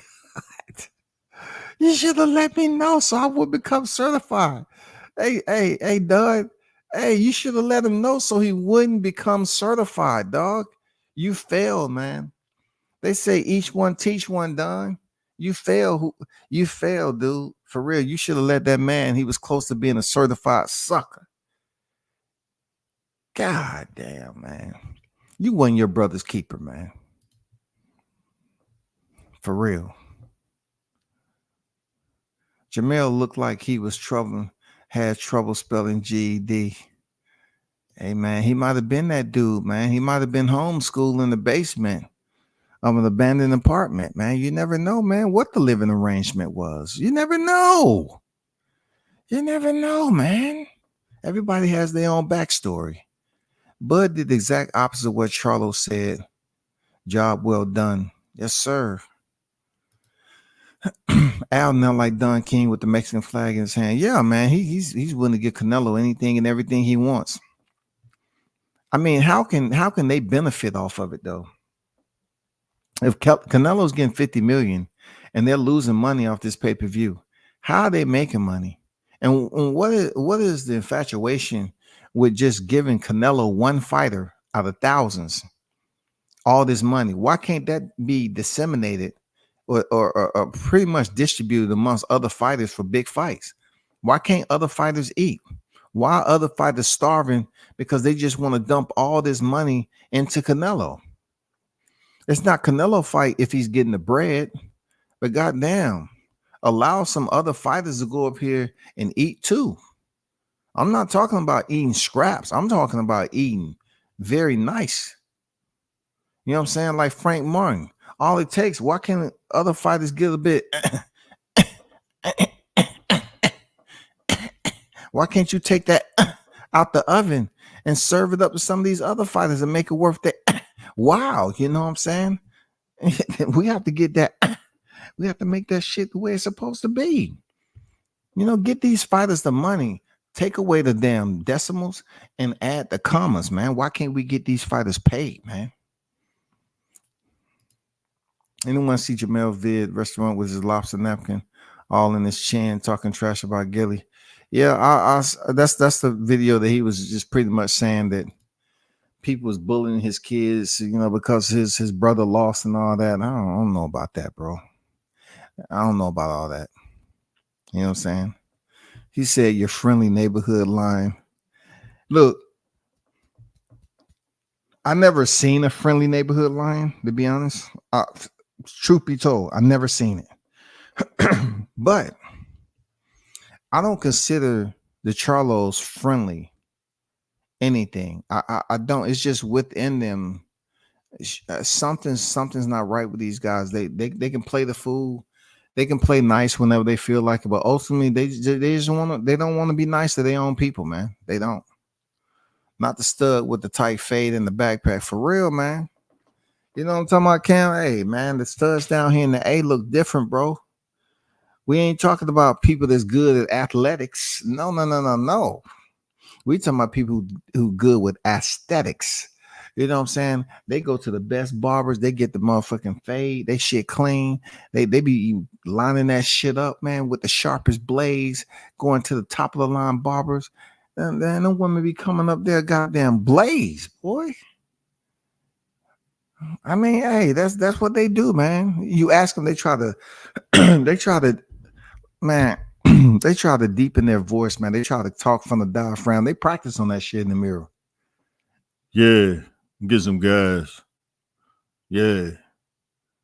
Just look out for me when I go. I'll be right back out. Nah, that shit is.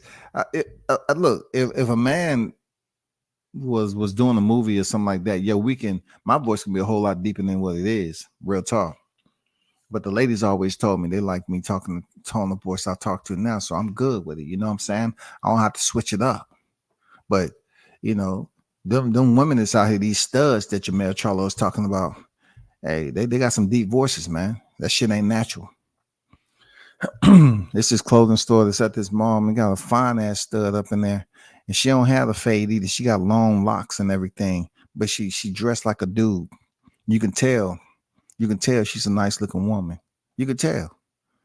I got her to smile. I got her to crack that bring that woman out. I got her one time because that store sells some nice ass clothes. I got her one time, but ultimately she's who she is. You know what I'm saying? She's a cutie, but she all about the whatever that is. You know what I'm saying? Charlo need the hairstyle Jimmy Butler had immediately because he's straight emo. Man, look, I don't know what Jimmy Butler on, but I do know, you know, from the way he play, he is who he is, man. Whatever. I never would have did some shit like that, but motherfuckers get bored, man. They grow their hair out all the time. They get bored. You know what I'm saying? They get bored as shit, man. For him to come in there with a straight blowout, down here we call that a straight blowout, dog. That nigga had that shit permed, all that. No, that doesn't look good on you, bro. With them piercings too. That will forever be a meme, dog. I'm just looking forward to Crawford punishing Errol in the rematch. He schooled him in the first fight. He's going to squat him in the second. Hey, I told myself I'm going to keep this strictly on Jermell Charlo. None against you, Andrew. You know, because you know, I'm just letting that shit. You know, I'm still waiting. I'm keeping my ear. I'm saying, okay, when is this fight gonna happen? I want to know when it's gonna happen, bro. W says you're not listening. Jermell is too busy to love his own fan base. I agree. I got you on that, Carlos. No doubt. He is, man. He don't care. He's too busy. He's absolutely too busy. Real talk. Shout out to Juice Lee, man. What it do, Juice? Juice Lee, the snack dealer on deck, man. The ice cream man has arrived. You know what I'm saying? Charlo sound like he been drinking Wild Irish Rose for 3 weeks straight. And, you know, unfortunately, man, I didn't want to say, okay, yeah, he drinking again. But he had that same freaking tone of voice, man. Like, it seemed like when he starts to drink and he got to go live, man. He do it to himself, man. It seems like every time he's having a moment with his family, he got to go live, man. He got to go live when he's not in his best state of mind. It's not good, bro. Shout out to Tony Bobs, man. What it do, Tony? What it do, man? What's good with you? Much respect at WCS in the chat. Stopped in to show support and hit the like button. Just got in from work. Had to stop by and salute. Man, I appreciate you, bro. Good to see you back in the chat. The hottest chat in MF game, Tony. Tony been around for a long minute. For real. Tony has been around the game for a long minute, man. Shout out to Mr. Gumbo, a.k.a. Hot Grease, is in the building. Salute WCS, my big bro in the chat. Family driving and listening. No doubt, man. Shout out to you and the fam, bro. Y'all be safe out there. Enjoy that trip. You know what I'm saying? You know how them street lights can be. You know what I'm saying? They some manipulating, especially when they get dark. You know what I'm saying? They make you see shit that you don't think you're seeing. You know, like street lights make you seem like you hallucinating. Shit be walking across in front of you. You swerve and you goddamn basically wreck for nothing. Be careful out there, man. Them street lights, they some deceptive bastards, man. For real. They are, man. Be extremely careful out there, their Gumbo. You know what I'm saying? That motherfuckers are goddamn put that hypnotic spell on you when you're driving and make you goddamn think that it's sunny outside when it's dark and you start to fall asleep. You know what I'm saying? Be fucking with you, putting you under that damn midnight hypnosis. Before you know it, boom, boom, boom. You goddamn flipped over and shit, man. Be careful out there, man. The street lights, man. They fucked up individuals, I swear. They cause shit to happen, man. I'm telling you. They don't have no soul out there, bro. But you'll be all right, man. Be safe out there. Real talk. Head on a swivel. Caleb slapped all the aggression out of Maul. And this is what I said that Carlos. I said the goddamn when he slapped Maul, he slapped Mel too. Mel felt that. You know how they say twins feel that shit? Twins feel that, man. And goddamn Mel felt that slap from Maul. He was in the same proximity. And then just to see the girls out there fighting, man, come on, bro.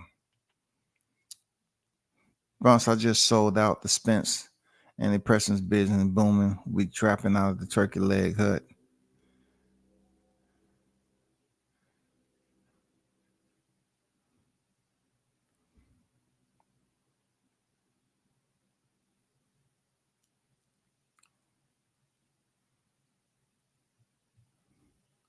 See, y'all talking about that Spence saga.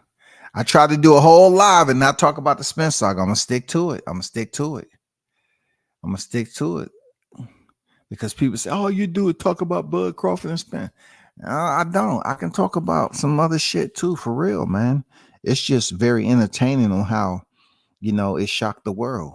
You know what I'm saying? It shocked the world. Real talk. It shocked the world. Seriously, it shocked the world. They still up in arms, man. Boxing community will never be the same. But we have to wait and see when they're gonna send that flare up and see when this next fight is gonna happen. It's so quiet out there. You know what I'm saying? It's so quiet. Hey, Gumbo. Hey, if you see a hitchhiker over there, I guarantee it, Gumbo. They probably know when the fight they're gonna happen with Spence and freaking Crawford. Ask the hitchhiker or something. You know what I'm saying? They probably know, man. You know how the word of mouth travels.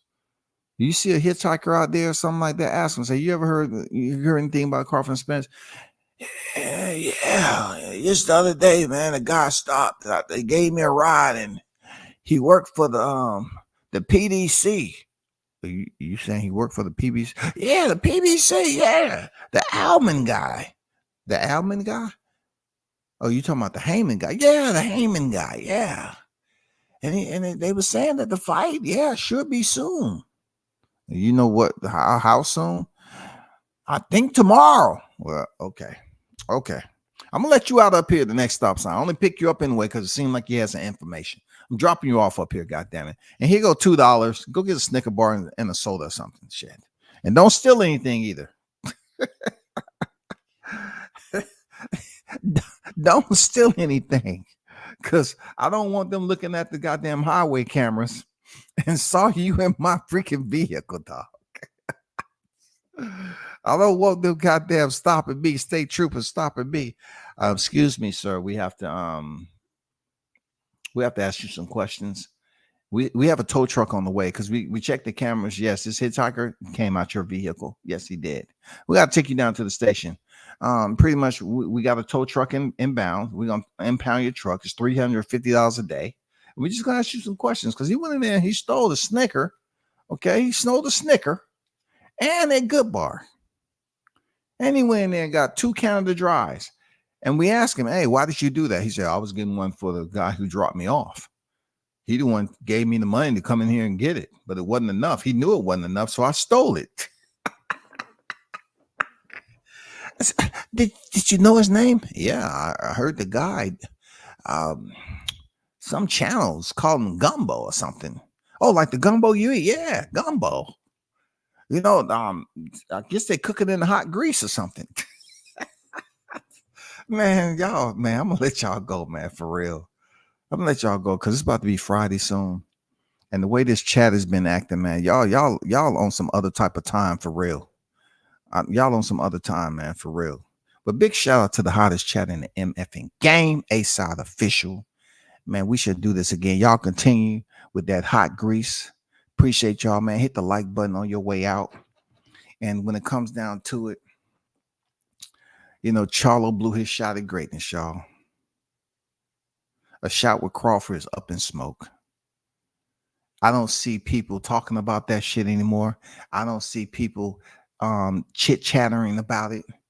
You know, I don't hear nobody talking about that shit, bro. They more so talking about Crawford fighting Canelo than Crawford fighting Jermell Charlo. Man, they own Charlo ass, man. Man, they don't want to hear nothing about no freaking Crawford fighting Jermell Charlo, man. He blew it. He blew it, man.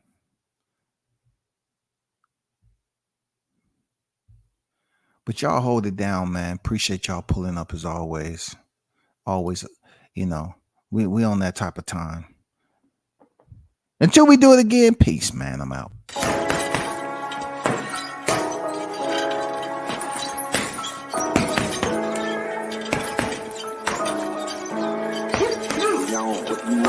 Left jab, uppercut, leave you laid out on the floor. Try to duck and roll, hit and miss, now you counting stars. Should've practiced more, should've hit the mask, get out there more. Claim that you're the best, you gotta show me son. Actions over words, baby boy, is you real or what? Talking way too much, world come. Back sports, talking way too much, world come. Back sports, talking way too much, world come. Back sports,